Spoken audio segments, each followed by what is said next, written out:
Welcome back, everybody, to the OPT Network. This morning, we are continuing our miracle series, and we know that people really need hope in these times like never before. And I keep saying it, and I'm going to keep saying it. We as a people, I think, are never expecting miracles enough. And when we see them, do we really recognize them? Well, our guest this morning is Courtney McKee, and she is an RN at Christus Cabrini Hospital, and she joins us to talk about her family's miracle story. Courtney, good morning and welcome. Good morning. So, Courtney, you've been taking care of people for a very long time. I have, 10 years. 10 years you've been a registered nurse. And so life is good. You're a young mother with young kids.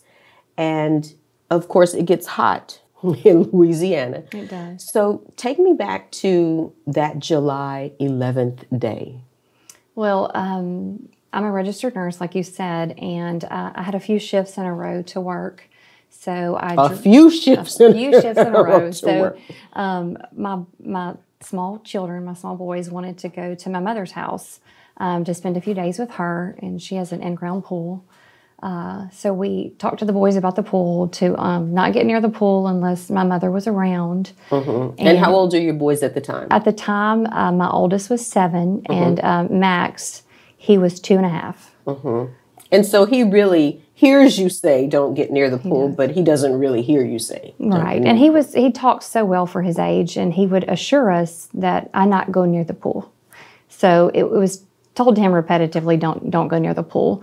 But we met my mother halfway. She lives about an hour away from us. We met her halfway the night before, and we put the kids in her car. And as we were pulling off, I just felt prompted to pray, like something wasn't right. So I began to pray out loud in the car, and my husband kind of looked over at me like, are you okay? Mm-hmm. But I just felt like the Holy Spirit wanted me to pray for my children. So as we were going down the road after dropping them off, I prayed out loud for God's protection and that he would just put a band of angels around the boys. Mm-hmm. And the next day I was at work in the middle of a pretty busy shift when I got the call. And what was the call? It was my sister-in-law. She was crying, and she was hysterical. And without saying a word, I knew what happened. Like, without saying a word? Without saying a word, I knew what happened. So I asked her what happened, and was it Max? Mm. Yeah, and she said the paramedics were there, and I could hear the paramedics in the background. And she was just crying, saying he was beside the pool playing with his trucks and his little tractors, and he was within arm's reach of my mom and my sister-in-law, and somehow he slipped away and returned to the pool, and they noticed that he was not playing with his trucks any longer, and they got up and began to look for him, and that's when they found him in the pool. In the bottom of the pool. Mm-hmm. And so with your experience as a nurse, where does your mind immediately go? When you hear the paramedics in the background, you hear your sister-in-law's hysteria, do you think that he has drowned? Yes. Yes, I knew immediately. She really couldn't form words at the time to tell me a lot. And I couldn't form words myself. And I remember I couldn't feel my legs. Like I grabbed the nearest chair and I sat down and I began to weep pretty loud. And you're at work? I'm at work. I'm at work. And so a few of the nurses heard me, and they thought I was laughing at first, and then they realized something's wrong. So they all surrounded me. And I remember one of my nurse friends, she took my phone and communicated for me because I could not form words. I couldn't think straight. And another was comforting me, another was praying. And then another one called Dr. Rhodes.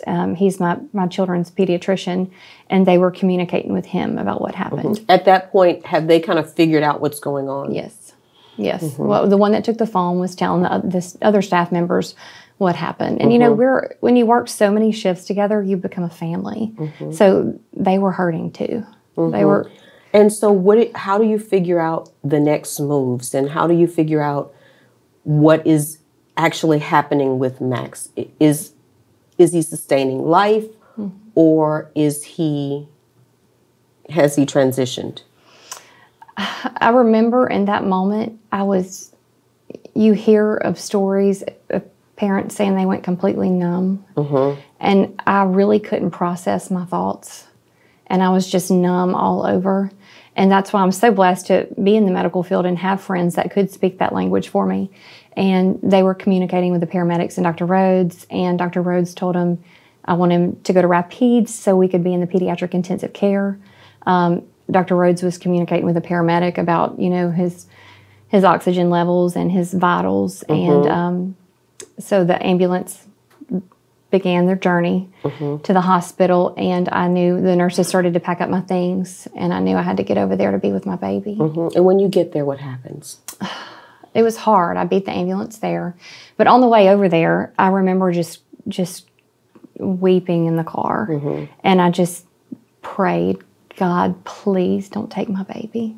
Whatever you do, like, I don't know what you want from me, but I beg you, do not take my baby. So that was hard. You know, that was hard when you're crying out to God for your child's life. It's a different kind of hurt. Like, it's indescribable. But even in the midst of all that, I just felt an overwhelming peace. Just a peace that just surpasses understanding that He gave me. So I just cried and I prayed. And does that peace that rests on you at that moment, does it make you feel like he's going to be okay? Or are you still unsure? I was still unsure. I had peace, but I just wanted to get to him. I just wanted to see him. Like, in my mind, once I saw him, everything was going to be... You could fix it maybe, or... Like a mama could fix it. I just needed to lay eyes on him. I needed him to be with me. So I think the hardest thing was he was going through the hardest thing in his little life, but his mama was nowhere near. Like, I couldn't get to him. I couldn't hold my baby. I couldn't comfort my baby. So I got to the hospital and I beat the ambulance there, and I walked into the ER. And I remember I was just more aware because I'm a nurse, and I heard the ambulance call report. And the nurse that received it hung up the phone and was telling the staff that there was a toddler coming in who had been found in the pool, and she just said the estimated time of arrival was 2 minutes. And I walked to the desk, and I told the girl at the desk that was my baby. So she looked up and saw I was a hurting mother, but I was also a nurse. And they came and got me and comforted me, and they allowed me to go to the back as the ambulance brought him in. And I just remember seeing a few faces that I had known along the way of medical professionals I worked with, some nurses, some doctors. And when they saw it was me and it was Max, they just surrounded me. And just their presence was unexplainable peace and just comfort.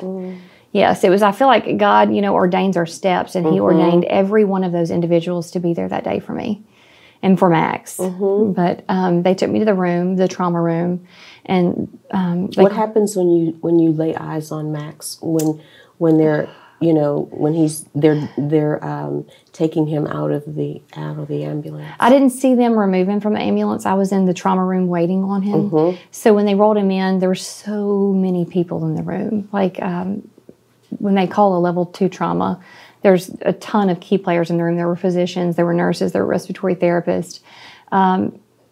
And all I can explain, it was a complete out-of-body experience for me, because it was like it was not happening to me.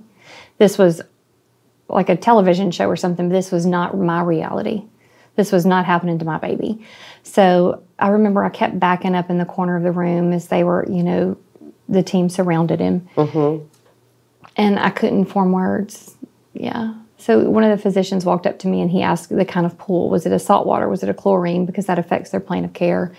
And I couldn't use my words to tell him. I was just paralyzed with fear.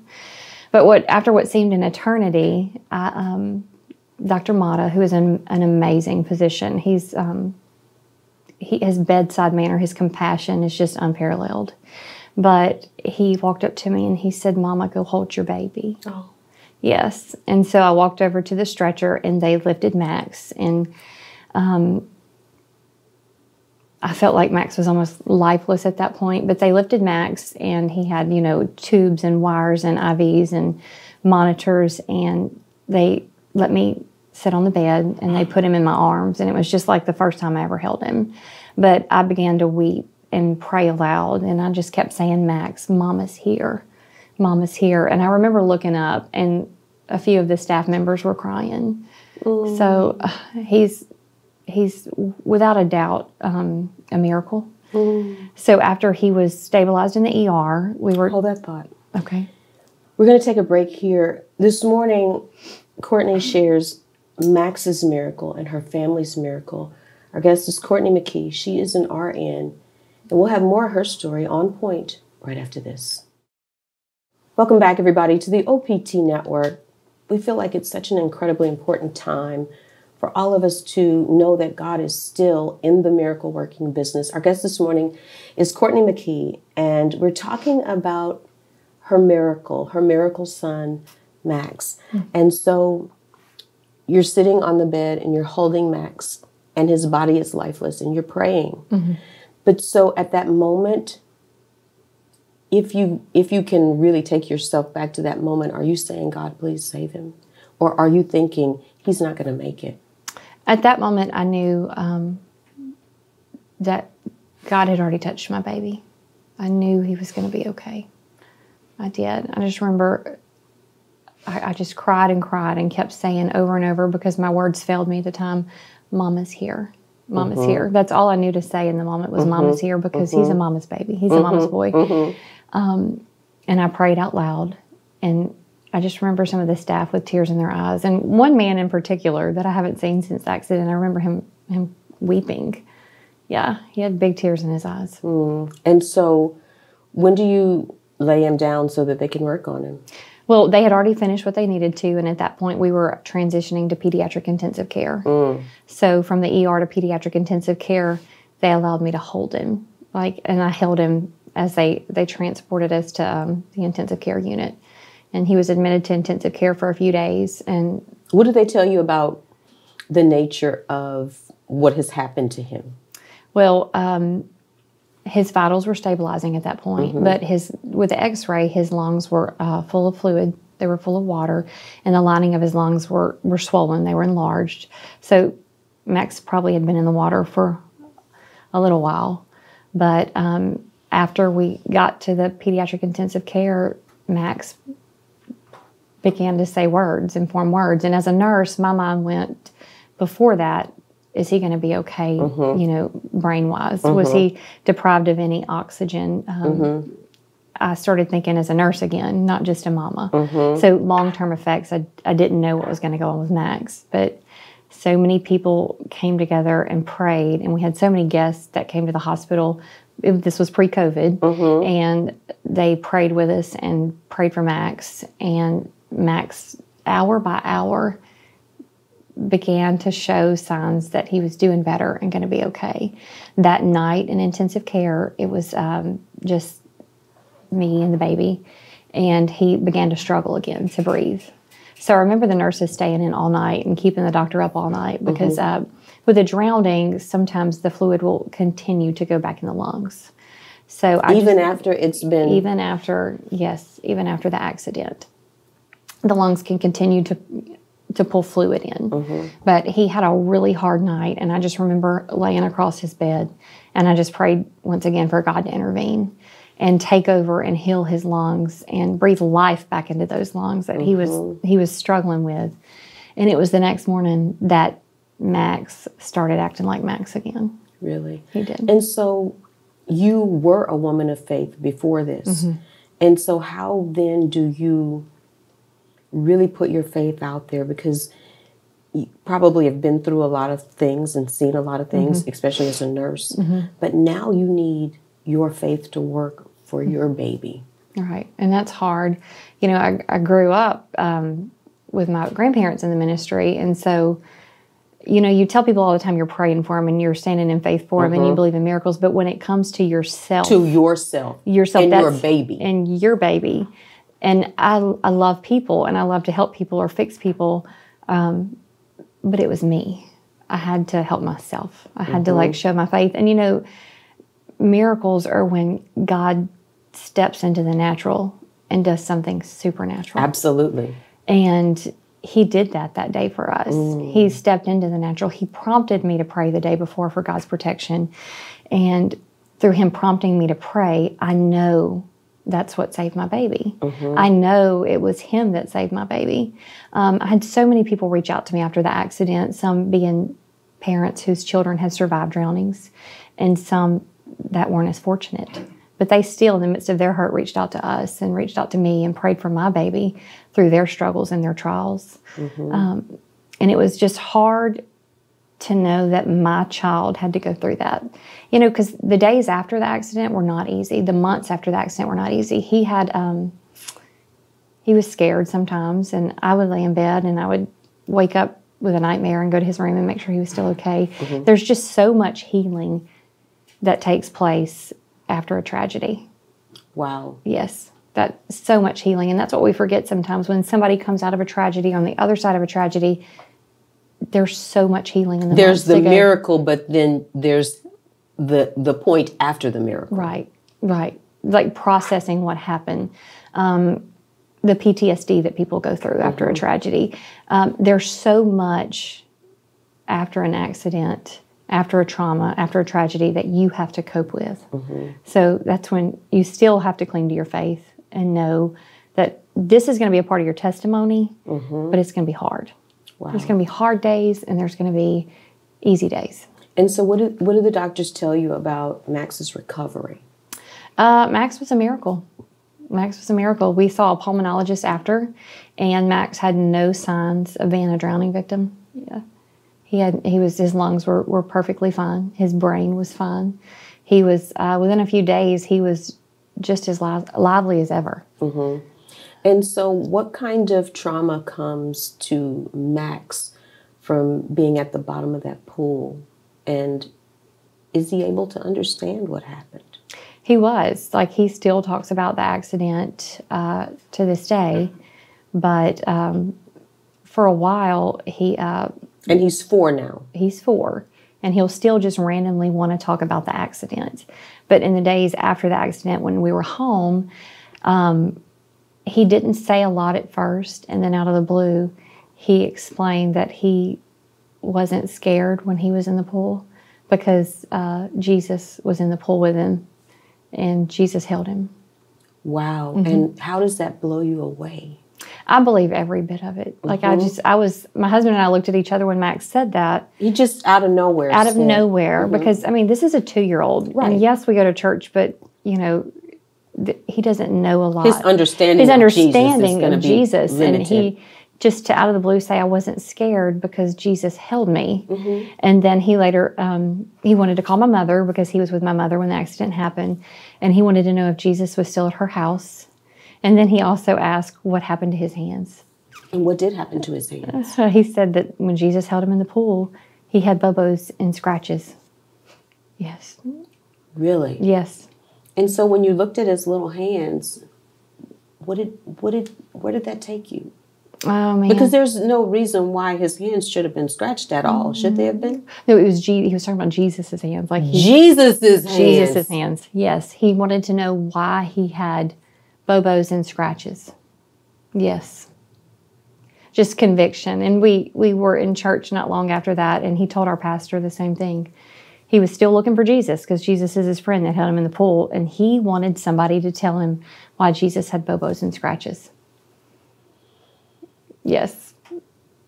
Wow. Did he exhibit any fear about the pool after that? He did. He did. He was very fearful of water. He would talk about the accident, and he would get upset sometimes, and he would say, I drowned in my nanny's pool. But after we decided to put him in swimming lessons, and that was really hard as a mother to do, to, take him back to the thing that almost cost him his life. And for him, I know that was hard, but we did the infant swimming rescue program. And where they roll over on their back if they fall into the water. I needed to know as a mother that he would be okay.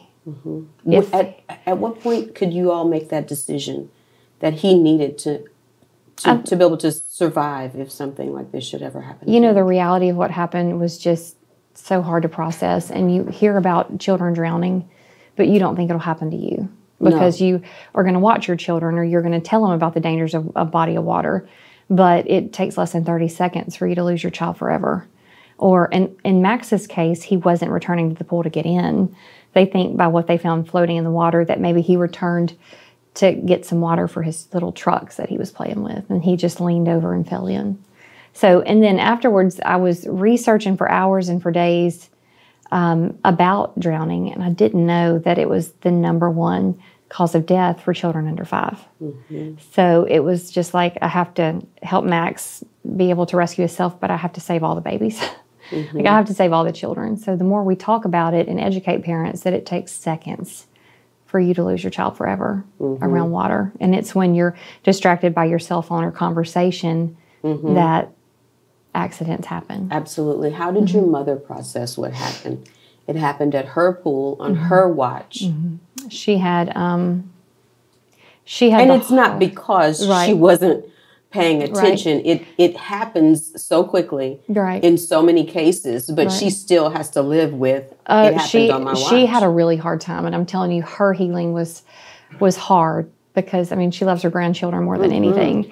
And she was just engaged in a conversation with my sister-in-law, and he was at their feet. So they thought. Until he wasn't. Drowning is silent until he wasn't, right? So they never realized he slipped away and was in the pool. But it's still hard on her. Like, she still has a hard time processing what happened. She's so thankful for the miracle, but the guilt that she had to overcome that he was in her care when it happened. I just remember her crying while we were in the ER, and I do remember her looking at me saying, "I'm so sorry. I would never let anything happen to my grandbabies." But I know my mom loves my children. Absolutely. She loves children, and, you know, it was an accident, but stuff like that is hard to process after you go through a trauma. So after you go through this, and Max miraculously just is perfect, do you say, God, okay, you showed up. What do you desire from this? That's what I... do you question that? You know what I'm saying? Oh, absolutely. Absolutely. Because it could have... There's times where I talk about it a lot, and then I've felt like, okay, well, maybe people are tired of hearing the story, but they need to know the miracle. Absolutely. They need to know that, you know... And I think that's the enemy trying to shut you up. I do too. You know, he's still in the miracle-working business, and he's the same God today that he was in all those miracles we read about in the Bible. But we have a hard time processing that because he's, you know, not walking around with us like he was in the Bible. But he's still the same God today that he was yesterday, and he's still capable of so many things. And yes, I felt at times like, okay, people are tired of hearing this, but then in the same token, I'll have people reach out to me and ask, how did y'all go through this? You know, what did you do in the days and weeks to come? Or can you please share your story? Like, they want to know. So, and when I tell them about the true magnitude of the miracle, it's just like, it can still happen in your life. You know, it can still happen in anybody's life. And they need to know that God is still in the miracle-making business. And you are in a position where you've seen this miracle in your own life, in your own family, in your own child. But you're seeing people die at a pace that probably in your decade of taking care of people that you've maybe never seen before. How do you process that? You know, it's really hard because I did get my miracle. So I've struggled with, I got my miracle, but maybe this family didn't. Or if I know a woman's going to lose a child, or they lost a child and I have to care for her, I had what I called survivor's guilt. And I remember talking to my pastor about it, and he said, no, Courtney, it's not survivor's guilt, it's compassion. It's compassion. It's compassion, and I need you to use that compassion and the power of your testimony to lift them up and to let them know that brighter and better days are to come. Because it's so hard in that moment. But I know he called me to my profession, and he allowed me to go through that trial with my child to strengthen my faith and to strengthen my testimony so I can witness to those people. How powerful is it working at a hospital like Christus Cabrini Hospital where you can literally pray? It's amazing. It's amazing. I mean, I recently had to hold hands with a mother who did lose her children. Her children. Her little twins. She lost her twins, and I was able to pray with her without hesitation. So, and there's been so many patients that I've been able to pray with without hesitation, and I think that means more to them than anything. Just to know that somebody's there and somebody cares and somebody wants to pray with you in your darkest moments. Do you believe that, this now has become another ministry for you? I do. If anything, like I said, the days and weeks after the accident were hard, and there were times that I, questioned, why did it happen to us? Why did it happen to my child? But I know He allows everything to happen for a reason. He ordains our steps, and I think He used that to wake me up and just show me, I'm still God, and I'm still capable of so much more than you can imagine. But more than anything, to strengthen my walk with Him, strengthen my faith, and just remind me that He's so powerful. We just have to pray. And when we're prompted to pray and we feel led to pray, I know so many times people will pop in my head, or I'll feel led to pray and I don't. Or I'll tell somebody I'm going to pray for them and you forget. But it was just the magnitude of me feeling that overwhelming desire to pray for my children. Just out of nowhere. Out of nowhere. It was just like it just hit me. And I felt the Holy Spirit tell me, you need to pray. And I did. So it's so important to cover our family, cover our children, cover our friends, our coworkers in prayer, because you don't know what's out there that they have to go through. They might go through. And when God prompts you to pray for somebody or reach out to somebody, it's so important to do so. It's so important to do so. You have no idea why you're being led in that moment to reach out. How has it strengthened your faith, you think? It's strengthened my faith on so many levels because I know what He's capable of. But it strengthened my prayer life more than anything, because I feel like I communicate not in just prayer, but in conversation with God. But I know what He's capable of. I know what He can do exceedingly abundantly more than we could ever ask. So if anything... Or think. Right. It's the power of my testimony and the power of what we went through and came out of that can help somebody going through any kind of trial, fighting any kind of virus. Does that strengthen your family? I think it does, yes. I mean, my extended family, they were blown away. They knew that I felt prompted to pray. My husband saw that I just started praying in the car. So I think, if anything, he was more shocked and in awe of God told her to pray. She prayed out loud. I heard her prayers, and our child was saved. So, yeah, it strengthened my extended family. It strengthened my friends. We all believe in the power of prayer now. Wow. And so I know you've had an opportunity to connect with a lot of moms, and some of those moms did not receive the miracle. How do you minister to them? That has been the most challenging is... And I've been surrounded by so many moms that have lost their children recently. And then a lot of mothers reached out to me who lost their children in the same way. That was so hard to me. But when I shared the story afterwards of Max saying that Jesus held him in the pool and he wasn't scared, that has been so comforting to them, because they know in the moments of their babies losing their life, who was holding them. So I've had them all tell me that the part of that story was... so powerful to them, because their children never hurt and they were never scared because of whose arms they were in. Yeah. That's powerful. Courtney, thank you for sharing. Thank you for your miracle. We can't wait to see what's going to happen with Max. He's probably going to be an incredible swimmer. Yes. Michael Phelps better watch out. Max has a big story to tell, and I think that God just put him on this earth to do great things. Amazing. Thank you a lot. Our guest this morning, Courtney McKee. Another miracle story. Stay on point. We're back after this. Welcome back, everybody, to the OPT Network. This is our final point, on point, today.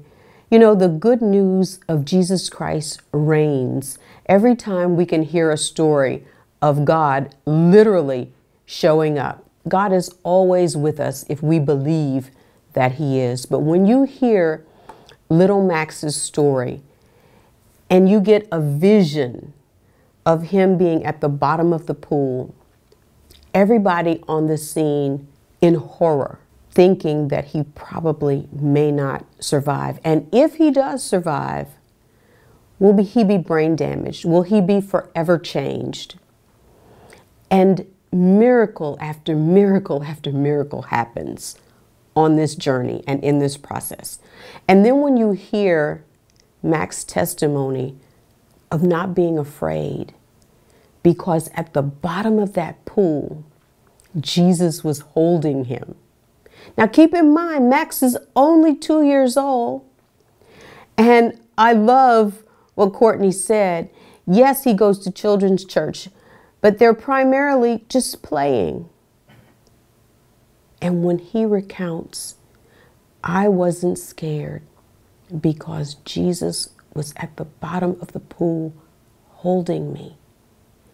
Can you even wrap your mind around that vision? And then he goes further. Remember, Max is 2 years old, and he says, Mommy, what are those bobos on Jesus's hands? It is a testament to Jesus holding him in his hands at that moment. And she says, whenever he goes back to where Jesus was, where he met Jesus, he's looking for him. And he's saying, where is he? Don't you know him? Out of the mouths of babes comes the truth. And when you think about Courtney being a nurse and really witnessing life and death at a rate that most of us will never see, babies being born, people dying, and witnessing it in her own life, it should really bolster all of our faith. And then there's the other side of the coin. My baby lived, and other babies who go through the same exact thing don't make it. And again, that is the mystery. But you know, when we think about all of the miracles, a mom being obedient and just starting to pray in that moment when God says, just pray. What did she release in the earth realm? It's a powerful story. And again, it sprinkles hope where sometimes people feel hopeless and helpless.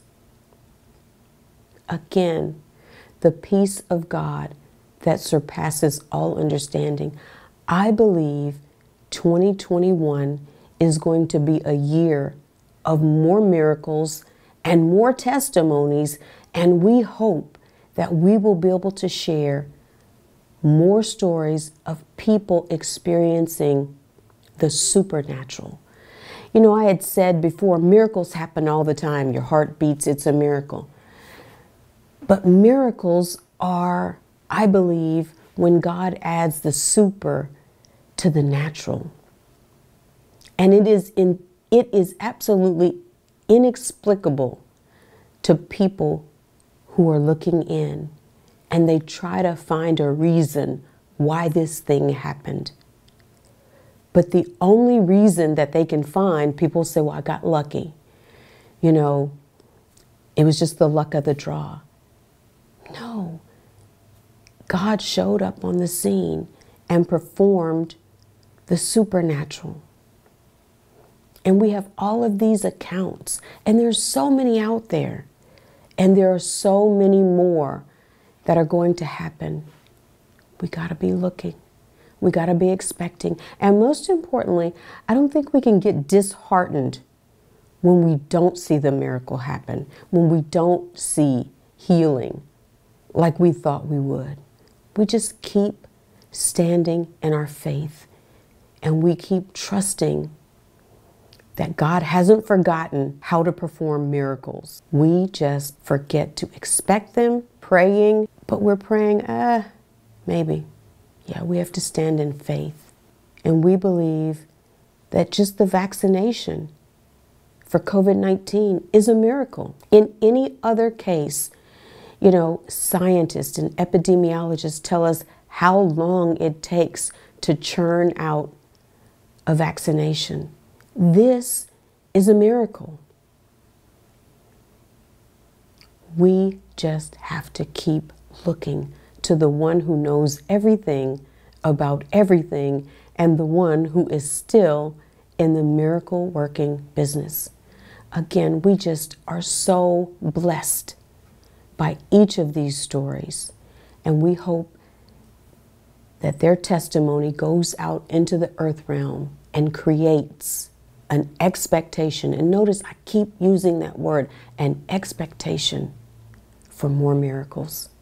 And that is our final point, on point today. Stay with us. We're back to wrap up right after this.